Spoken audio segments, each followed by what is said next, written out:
मेरे प्रिय विद्यार्थियों, कुछ दिनों के बाद पुनः वीडियो अब मेरा आ रहा है। किन्हीं किन्हीं कारणों से ये लेट हो जाता है, लेकिन मैं कोशिश करता रहता हूँ कि समय से आपको कुछ न कुछ वीडियो मैं देता रहूँ। भारत के संविधान के अंतर्गत हमने राष्ट्रपति, संसदीय व्यवस्था के बारे में बताया। उनके सभी पहलुओं पर हमने लगभग चर्चा किया। अब आज हम लोग पढ़ेंगे भारत में सर्वोच्च न्यायालय। सर्वोच्च न्यायालय हमारे शासन व्यवस्था का ये भी एक स्तंभ है, तीसरा स्तंभ है। और किसी भी कंट्री के लिए, किसी भी राज्य के लिए न्यायालय का होना बहुत जरूरी है, क्योंकि अंतिम रूप से किसी व्यक्ति को न्याय इसी अदालत में मिलता है। वैसे तो हमारे यहाँ शासन व्यवस्था संघीय शासन व्यवस्था है। भारत राज्यों का अर्थात संघ होगा और केंद्र का अलग, राज्य का अलग, लेकिन जो न्यायालय का स्वरूप है वह एकीकृत है।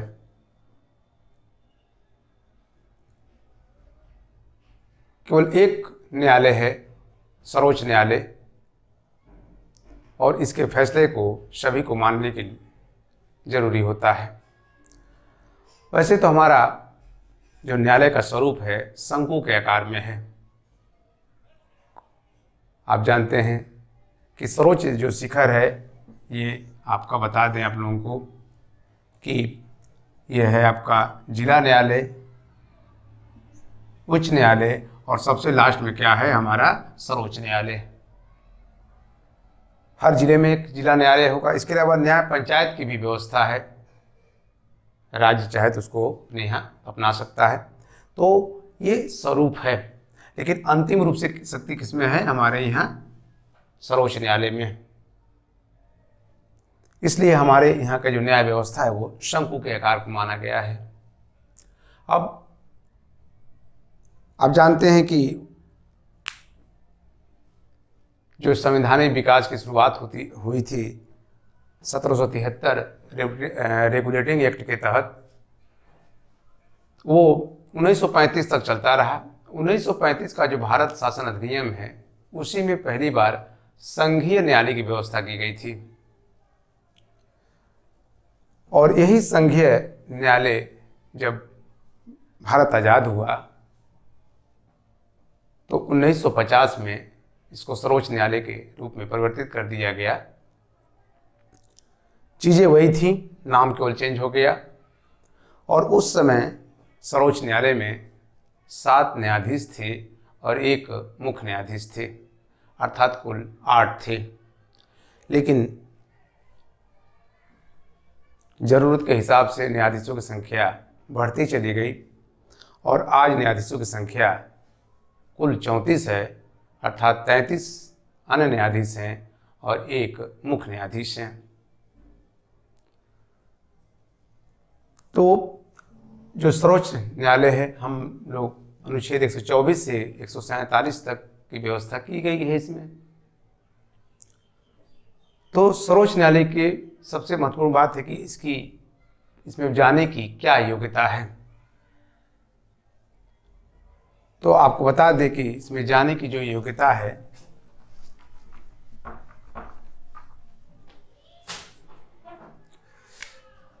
ध्यान रखिएगा, योग्यता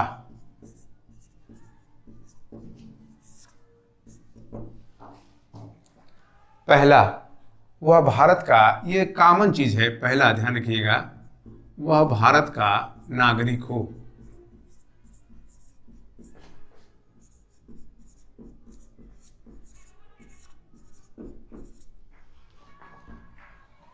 दूसरा है वह किसी उच्च न्यायालय में, ध्यान रखिएगा, उच्च न्यायालय में कम से कम 5 वर्ष से अधिक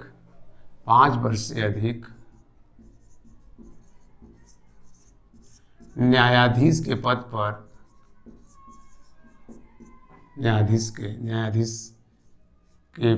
पर कार्य कर चुका हो।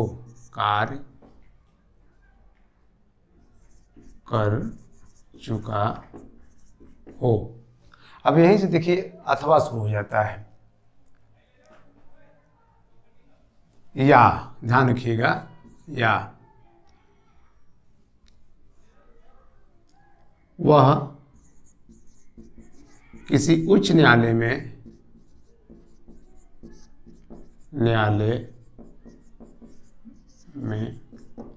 10 वर्ष तक, ध्यान रखिएगा, 10 वर्ष से अधिक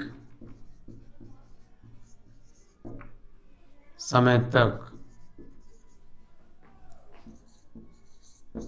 अधिवक्ता रहा हो या वकील रहा हो, अधिवक्ता वकील लिखिए, अधिवक्ता रहा हो,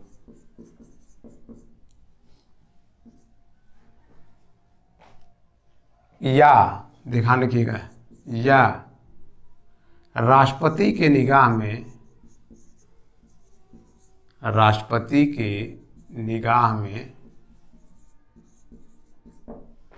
कानून का ज्ञाता हो,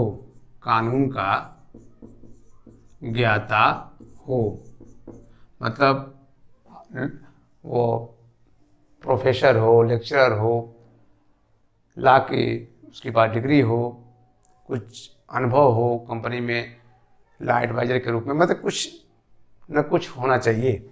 तो राष्ट्रपति की निगाह में कानून का ज्ञाता हो, तथा उसकी उम्र, ध्यान रखिएगा, तथा उसकी उम्र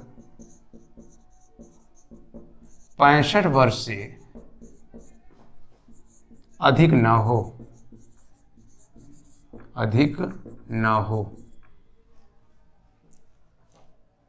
तो इसका मतलब कि सर्वोच्च न्यायालय में न्यायाधीश जाने के लिए ये डिग्री हो, उसके पास ये न्यायाधीश 5 वर्ष से अधिक काम कर चुका हो।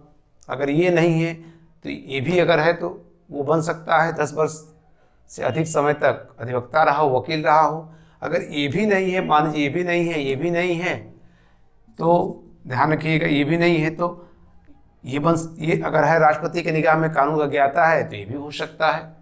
मतलब तीनों में से कोई एक रहेगा तो वो सर्वोच्च न्यायालय का न्यायाधीश बन सकता है। ये सबसे इंपॉर्टेंट बात है। और वो किसी भी 65 वर्ष से उसकी उम्र अधिक ना हो। ध्यान रखिएगा, अगर वो 60 साल में बनता है तो 5 साल रहेगा, 64 साल में बनता है तो 1 साल रहेगा, और पहले बन जाता है 55 साल में तो 10 साल रहेगा, लेकिन 65 वर्ष से वो अधिक नहीं रह सकता है। अब दूसरी महत्वपूर्ण बात क्या है कि उसको शपथ कौन दिलाता है।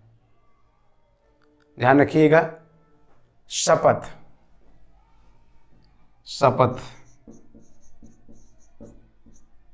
या नियुक्ति, बात एक ही है, ठीक है। तो शपथ जो दिलाएंगे वह राष्ट्रपति दिलाता है। ध्यान रखिएगा 124, ध्यान रखिए 124(6) में शपथ का प्रावधान है। क्वेश्चन थोड़ा डीप करेगा तो शपथ को पूछ लेगा किस में है, तो आपको ये भी याद करने की जरूरत है। भाई कुछ भी पूछा जा सकता है एग्जाम में, ये नहीं कहा जा सकता है कि ये परफेक्ट है। अगर कोई चैनल वाले बता रहे हैं कि नहीं ये पर्याप्त है, तो हमें नहीं लगता कि वो पर्याप्त है, क्योंकि किसी की भी सीमा नहीं है, अनंत है। इसलिए आप एक एक चीज जितना हो सकता है, कोई भी पढ़ाने वाला हो वो आपकी मदद कर सकता है, और आपको खुद मेहनत करनी पड़ेगी। जैसे आप कोई चीज पढ़ रहे हैं तो आप खुद पढ़ने के बाद जो बुक आपके पास हो उसको जरूर आप पढ़िए, तभी आप तेजी से आत्मसात करेंगे। तो 124(6) में शपथ का प्रावधान है। तो राष्ट्रपति जो है सर्वोच्च न्यायालय के न्यायाधीशों को क्या दिलाएंगे? शपथ दिलाएंगे। अब वेतन, ध्यान रखिएगा वेतन कितना है। तो जो वेतन है सर्वोच्च न्यायालय के न्यायाधीशों का वो संसद निर्धारित करती है, और आज के परिवेश के हिसाब से इनका वेतन काफी अच्छा है। देखिए वेतन में मुख्य न्यायाधीश का वेतन जो है, ध्यान रखिएगा, मुख्य न्यायाधीश का वेतन जो है वो 2,80,000 है, और जो अन्य न्यायाधीश हैं उनका वेतन, ध्यान रखिएगा, अन्य न्यायाधीश जो हैं, अन्य न्यायाधीश उनका वेतन 2,50,000 रुपया प्रति माह है। और इनका जो वेतन होता है, ध्यान रखिएगा, केंद्र की संचित निधि से दिया जाता है। राज्य की संचित निधि से वेतन दिया जाता है उच्च न्यायालय के न्यायाधीशों को, और इनको दिया जाता है केंद्र की संचित निधि से। अर्थात किसी भी कारण से इनका वेतन रोका नहीं जाएगा। हाँ, वित्तीय आपात में ऐसा है कि राष्ट्रपति अपने विशेषाधिकार के तहत इनका वेतन कम कर सकते हैं, अर्थात न रोका जाएगा न कम किया जा सकता है। तो ये अन्य न्यायाधीशों का वेतन है 2,50,000, मुख्य न्यायाधीश का वेतन है 2,80,000। अब देखिए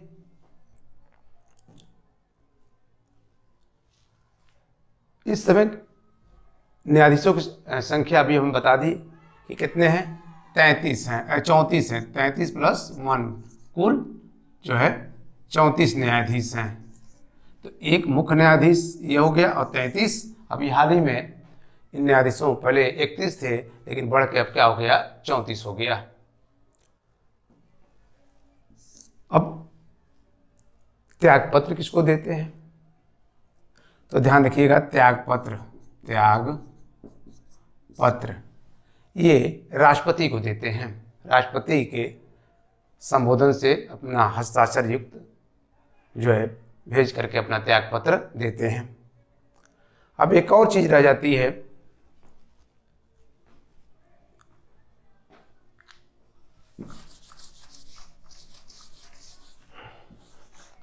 कि इनको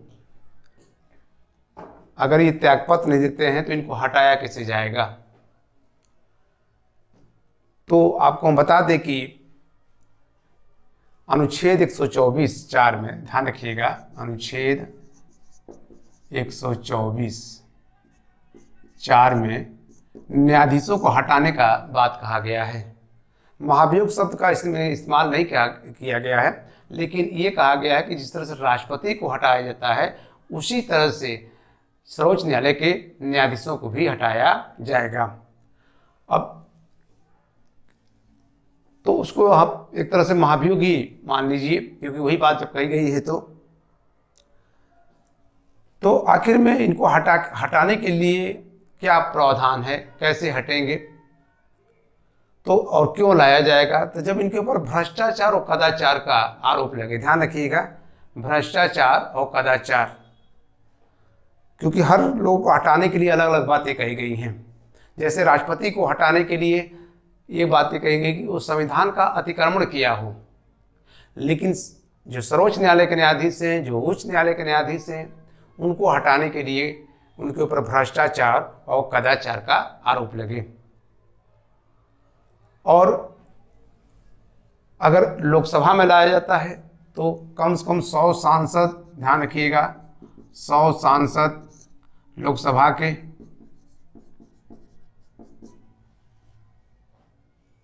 अगर राज्यसभा में इसको पेश किया जाता है मान लीजिए तो 50 सांसद, ध्यान रखिएगा, 50 सांसद राज्यसभा के होना चाहिए। और ये जैसे मान लीजिए कि 50 सांसद राज्यसभा में इसको लेकर पहुंचे, लिखित रूप से सदन के जो सभापति होते हैं दिए, अगर वो स्वीकार करेंगे तभी ऐसा होगा, चलेगा उनके ऊपर महाभियोग, ध्यान रखिएगा, तभी हटाने की प्रक्रिया चलेगी, क्योंकि वो प्रक्रिया आसान नहीं होती है। और उसी तरह से लोकसभा अध्यक्ष उसको स्वीकार करेंगे तभी यह संभव होगा। और संसद के दोनों सदनों में उपस्थित एवं मत देने वाले, ध्यान रखिएगा, उपस्थित एवं मत देने वाले 2/3 सदस्यों के द्वारा ही सर्वोच्च न्यायालय के न्यायाधीशों को हटाया जा सकता है। अभी तक किसी न्यायाधीश को हटाया नहीं गया, हाँ लाया जरूर गया है। जब 1991-92 में बी रामास्वामी पर लाया गया था। वो हरियाणा और पंजाब के मुख्य न्यायाधीश रह चुके थे और उनके ऊपर भ्रष्टाचार के आरोप लगे थे, वित्तीय अनियमितता के आरोप लगे थे और वो जांच में सही पाए गए थे। लेकिन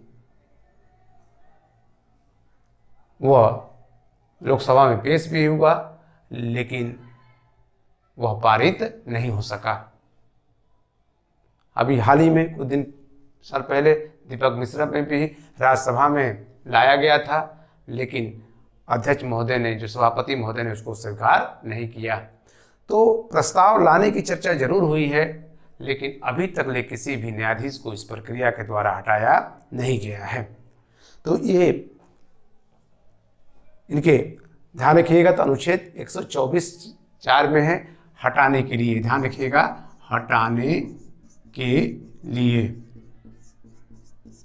ये शब्द का इस्तेमाल किया गया है, ठीक है। लेकिन चीजें वही हैं जो राष्ट्रपति के हटाने की प्रक्रिया के रूप है। अब सर्वोच्च न्यायालय की शक्तियां क्या हैं?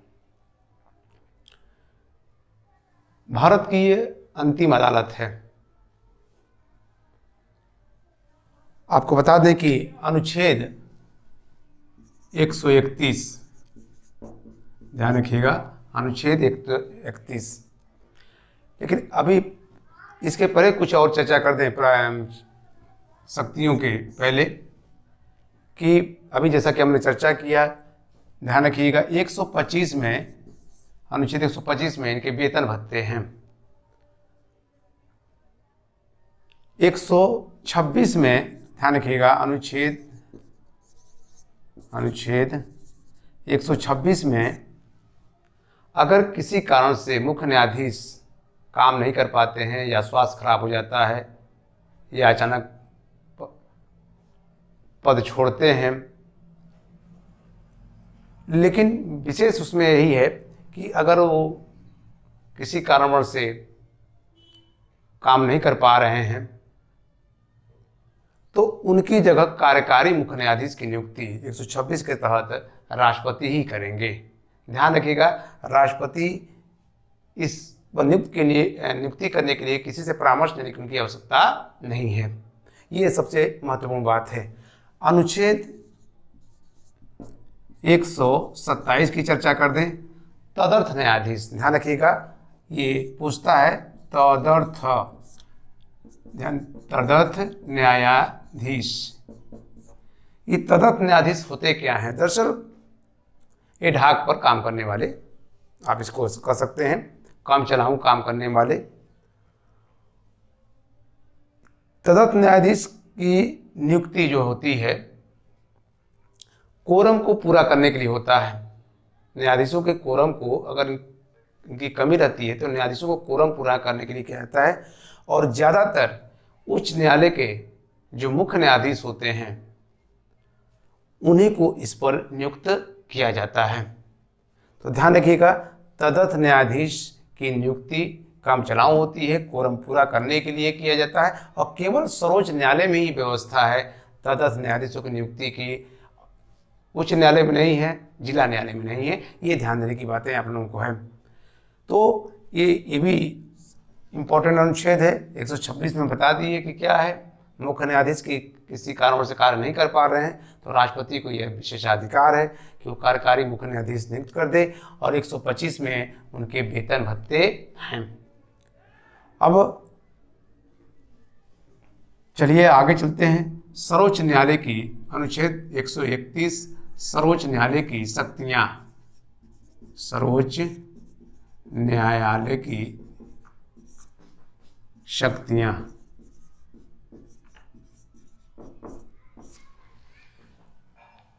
आपको बता दें कि सर्वोच्च न्यायालय की शक्तियों को अलग अलग रूपों में डिवाइड किया गया है। एक है प्रारंभिक क्षेत्राधिकार, ध्यान रखिएगा, क्षेत्राधिकार। इसको दो भागों में डिवाइड किया गया है प्रारंभिक क्षेत्राधिकार को।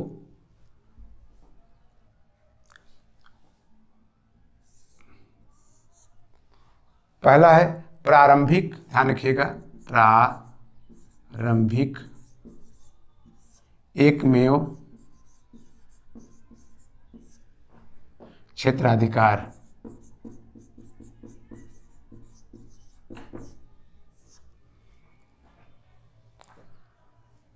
और दूसरा है समवर्ती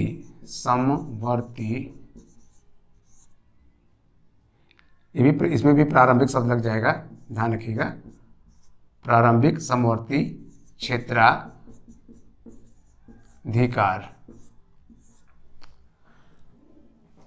अब देखिए प्रारंभिक क्षेत्राधिकार क्या है, ये समझने वाली बात है कि प्रारंभिक क्षेत्राधिकार क्या है, इसको आप थोड़ा सा समझ लीजिएगा। हाँ, प्रारंभिक एकमेव क्षेत्राधिकार ये क्या है? इसके तहत वैसे मामले जाते हैं जब केंद्र और राज्य के मध्य विवाद हो, ध्यान रखिएगा, केंद्र और राज्य के मध्य विवाद हो, पहला। दूसरा, दो राज्यों के मध्य विवाद हो, दो राज्यों के मध्य विवाद हो तब जाएगा। दो से अधिक राज्यों के मध्य विवाद हो, दो से अधिक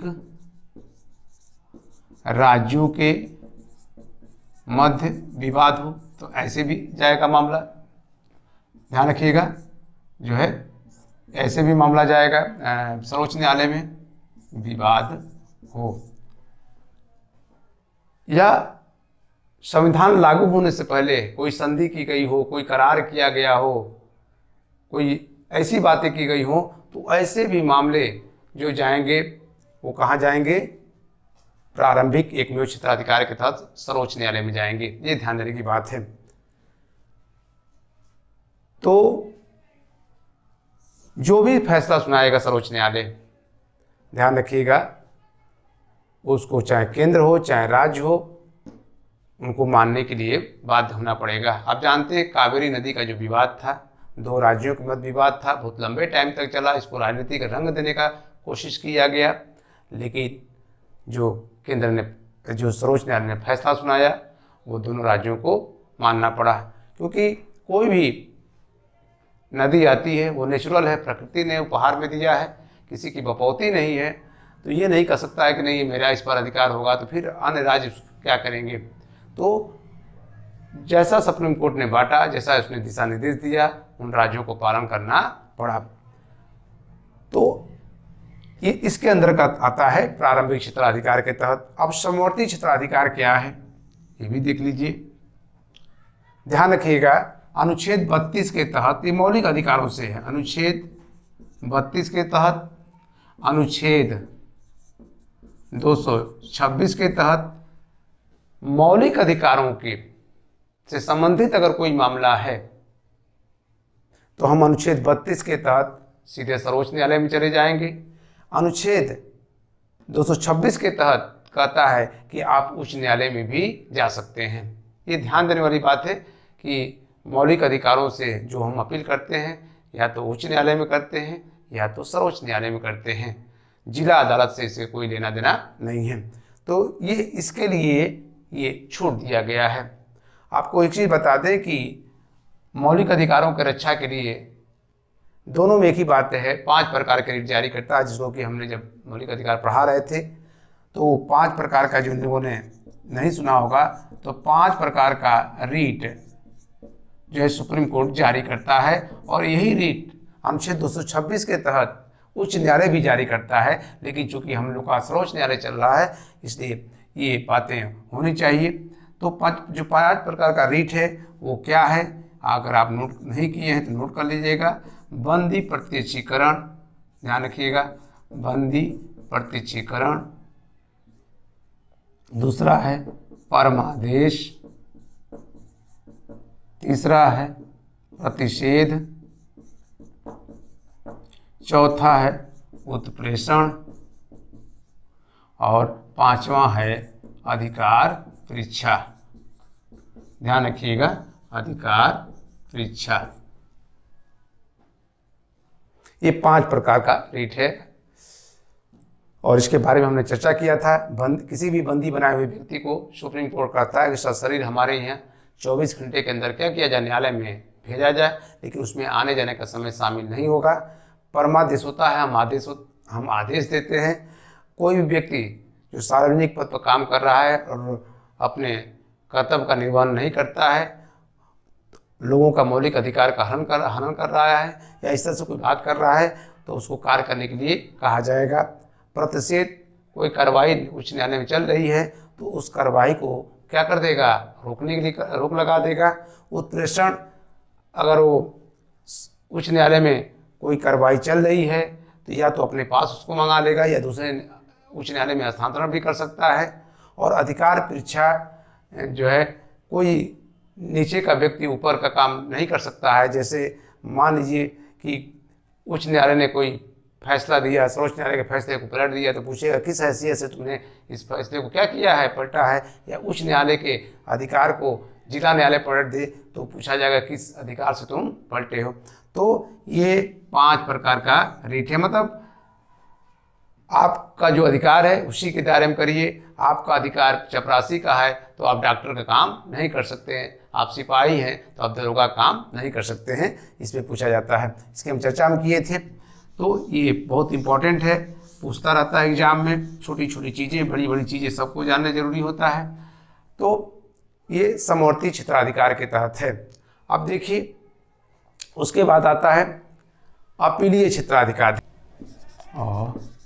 अपीलीय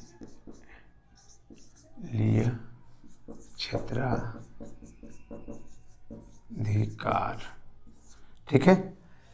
संसार का, ध्यान रखिएगा, आपको बता दें कि संसार का, भारत का सर्वोच्च न्यायालय सबसे बड़ा अदालत है जो अपीलीय दृष्टि से हम यहाँ पर अधिकार देता है कि किसी भी व्यक्ति को सर्वोच्च न्यायालय में अपील कर सकते हैं। कोई अगर बृहद मामला है तो उसमें हम कर सकते हैं, चाहे वो संवैधानिक हो।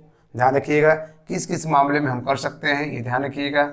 आपको बता दें, चाहे वो संवैधानिक हो, दीवानी हो, फौजदारी हो, और या कोई विशिष्ट मामला हो। ध्यान रखिएगा, कोई विशिष्ट मामला हो, इस मामले की हम सर्वोच्च न्यायालय में अपील कर सकते हैं। अगर मान लीजिए संवैधानिक मामला की हम चर्चा करते हैं, आप लोगों को दीवानी मामले की चर्चा करते हैं, फौजदारी मामले की चर्चा करते हैं, तो आपको हम बता दें कि अगर किसी पीड़ित व्यक्ति को न्याय नहीं मिलता है तो उच्च न्यायालय कहेगा कि आप सर्वोच्च न्यायालय में जा सकते हैं, लेकिन वो उसको परमाइट करता है। अनुच्छेद 100, ध्यान रखिएगा, इसको थोड़ा मिटाते हैं तो फिर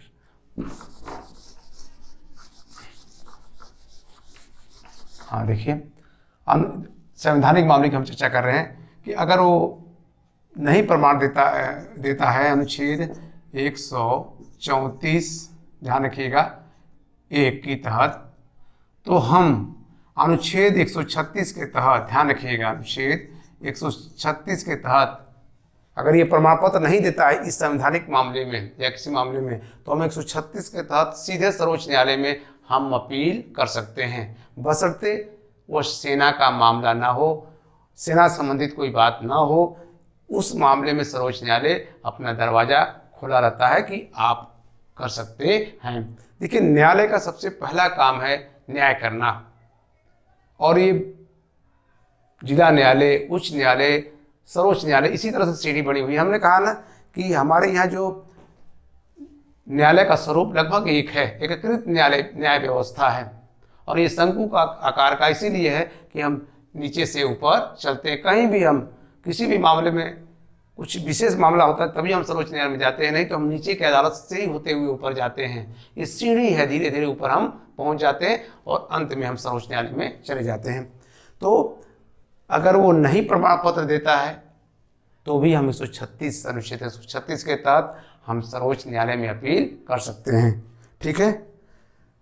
दीवानी मामले में भी आप जानते हैं भूमि से संबंधित जो बातें हैं, जमीन जायदाद सी बातें होती हैं, तो इस मामले में भी हम अब सर्वोच्च न्यायालय में जा सकते हैं और सर्वोच्च न्यायालय जो देगा उसको मानना होगा।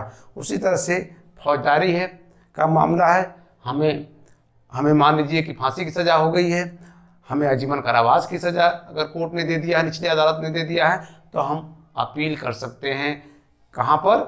सर्वोच्च न्यायालय में।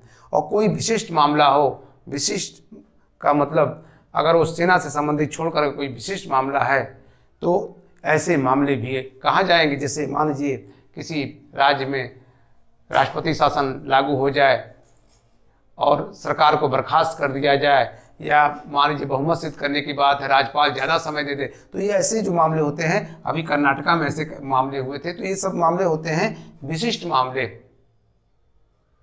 जैसे किसान आंदोलन चल रहा है, तो ये सब क्या है? विशिष्ट मामले हैं जो हम सर्वोच्च न्यायालय में, आप देख रहे हैं कि किसान आंदोलन के मामला सीधे सुनवाई कहाँ हुई? सर्वोच्च न्यायालय में हुई, उच्च न्यायालय में। तो ऐसे जो मामले होते हैं हम कहाँ जाएंगे? सर्वोच्च न्यायालय में। सर्वोच्च न्यायालय हमारा दरवाजा, अपना दरवाजा लोगों के लिए क्या रखता है? खुले रखता है। ये ध्यान देने वाली चीज है।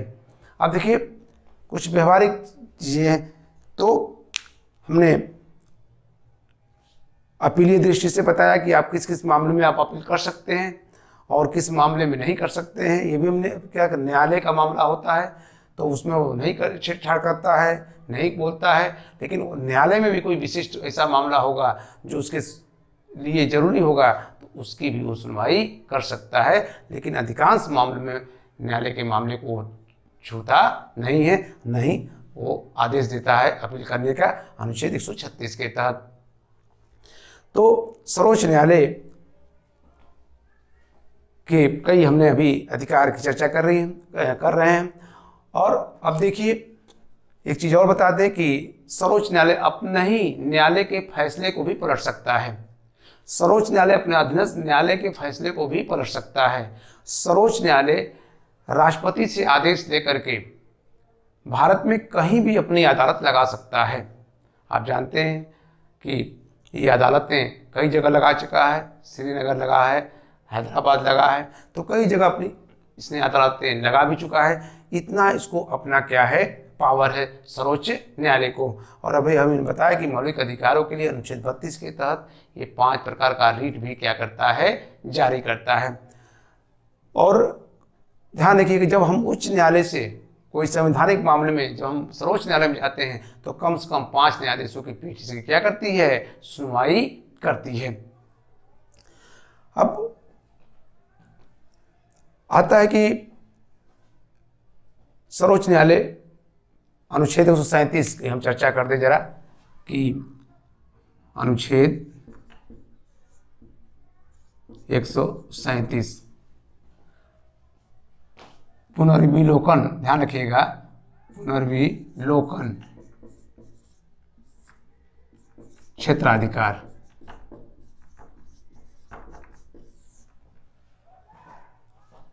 किसी भी जो न्यायिक मामले हैं या कोई कानून है तो उसका पुनर्विलोकन कर सकता है। ध्यान रखिएगा, संसद जरूर कानून बनाती है, लेकिन अंतिम रूप से परिभाषित करने का या वीटो देने का अधिकार अगर कह सकते हैं तो किसको है? सर्वोच्च न्यायालय को है। अगर सर्वोच्च न्यायालय को लगता है कि कानून जनता के हित में नहीं है तो उस कानून को क्या कर देगा? वो रोक लगा देगा, निलंबित कर सकता है और लंबे टाइम तक उसको रोक लगा सकता है। तो ये पुनर्वालोकन वो देखता है। यहाँ तक कि अब सर्वोच्च न्यायालय, जिसके हम अभी केस की चर्चा करेंगे, कि अनुच्छेद 9 जो 9वीं अनुसूची है, जिसमें कहा गया कि आप न्यायालय में नहीं जा सकते हैं, अब उसकी भी समीक्षा सर्वोच्च न्यायालय कर सकता है। तो ये अब सर्वोच्च न्यायालय का अपना विशेष पावर है, विशेष स्थितियों में उसकी भी वो समीक्षा कर सकता है कि कोई कानून को आप डाल दिए हैं तो वो उसकी समीक्षा कर सकता है। अब देखिए, तो इस तरह से इसके जो हमने अधिकार बताए। अब देखिए अनुच्छेद 143 कुछ आर्टिकल हैं जिनकी चर्चा करना जरूरी है।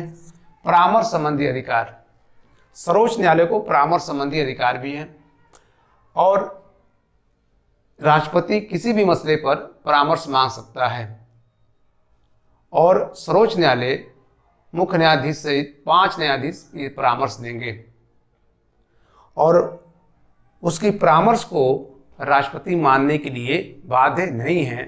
तो आपको बता दें कि सर्वोच्च न्यायालय भी राष्ट्रपति को परामर्श देने के लिए बाध्य नहीं है।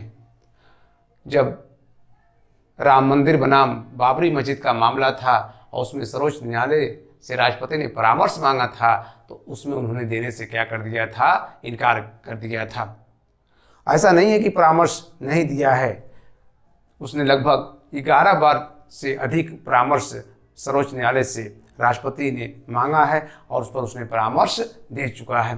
तो जब उसको लगेगा कि नहीं इसमें परामर्श देने लायक है तो परामर्श देगा, और उसको नहीं लगेगा कि नहीं परामर्श देने लायक नहीं है तो अनुच्छेद 143 के तहत वह परामर्श भी नहीं देगा।